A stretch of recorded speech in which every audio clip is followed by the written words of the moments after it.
मङ्गलस्वरूपिणे देवी दुर्गाम्बिकायै मङ्गलम्। मङ्गलम् कनकाम्बरधरे मङ्गलम् विजयाचलवासिने सर्वगुणसम्पूजिते देवी नित्यम् भवतु मङ्गलम्।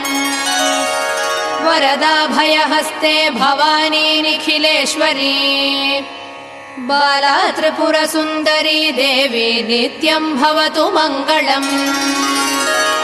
शुभमङ्गलदायिनी शिवे सौभाग्यदायिने इन्द्रकीलाद्रिनिवासिने तुभ्यम् देव्यस्तु मङ्गलम्। कृष्णातीरनिवासिने गौरी कोमलस्वरूपे कमनीयकरे देवी तुभ्यम् देव्यस्तु मङ्गलम्। कृष्णातीरनिवासिने गौरी